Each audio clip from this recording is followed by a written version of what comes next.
Imagine witnessing the release of 1.5 million balloons all at once. What was initially an exciting attempt at a world record quickly turned into a tragic event. So, get a chair, sit and relax as I take you through this historical event. And please, don't forget to subscribe, like, and share. We're figuring that they'll do about 2 to 3 balloons a minute. I've been doing this since I was 15 years old, so it's unfair to compare. But 2 to 3 balloons a minute, each kid is going to do correctly about 700 balloons or so for the day. And we'll do it in about 4 to 6 hours, all the balloons. Don't remember, folks, don't park on the square because this ain't the place for your car this weekend. Back to you. Sounds like fun, David. Thank you. I understand we might have a northerly wind, too, so they'll all wind up over Canada.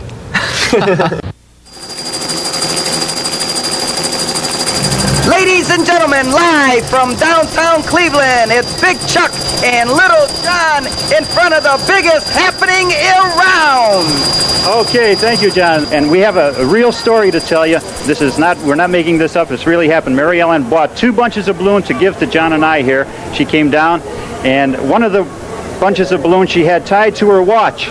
And the watch opened up, and the balloons took the watch, and it's now going out east somewhere. So John and I say, if anybody finds Mary Ellen's watch tied to a bunch of balloons like this, and if you return it to the station, we'll have all kind of rewards for you. Okay, thanks for coming down, Mayor. Who do you have there, John?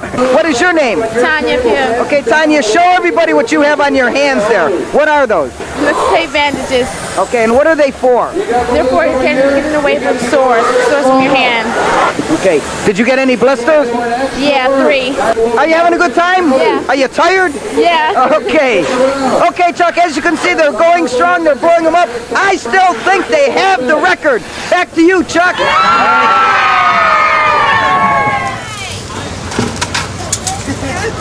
Something that has been in the planning stages since March of this year. So a lot of technical research and research through the city permits.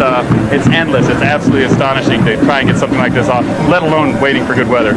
So this is a big plus for Cleveland. Oh, it's something that, you know, they predicted 70% chance of showers today, and I think this is a prime example of what United Way is trying to do in terms of saying, it's Cleveland, it's your time.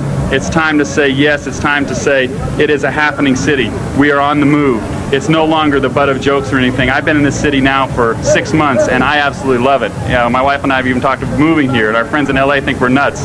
But it is a wonderful place. If I had money to invest, this is where I'd be invested in. Very, very good. Very good, Thank Chris. you. Thank you. Okay. Now, we were just talking. 10, 9, 8, 7, 6, 5, 4, 3, 2, 1. Here Take we it go. away, Liftoff. Amazing. And the far end is up, and there they go, John. The Guinness Book of World Records has just been broken in Cleveland.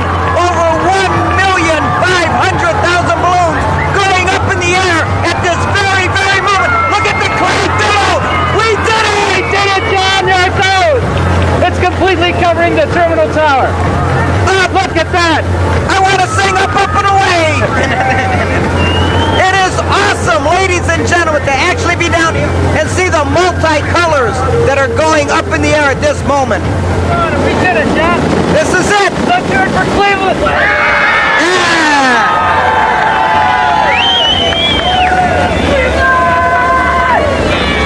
Ladies and gentlemen, there is no mistake on the lake anymore. Cleveland has now broken the Guinness Book of World Records and released over 1,500,000 balloons.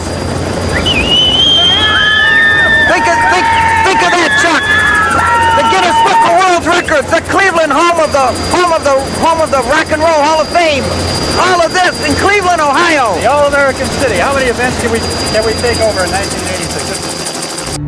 But unfortunately, this moment of triumph did not last long.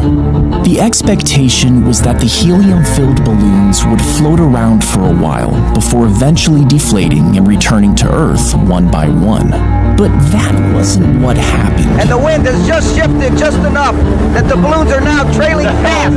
This is beautiful. The balloons are coming back this way. They're coming back. The cold air and oncoming rain immediately pushed the still inflated balloons tens of thousands of them back down towards the ground in droves. The result was mass chaos. Balloons, 1.5 million of them, caused quite a stir in Cleveland yesterday. It was part A of northerly wind quickly carried the balloons to Burke Lakefront Airport, and within minutes, the runways were so clogged that all flights had to be suspended. The balloons also started to descend on certain streets, and after a number of car accidents, these roads had to be closed until a bulldozer arrived to clear out the balloons.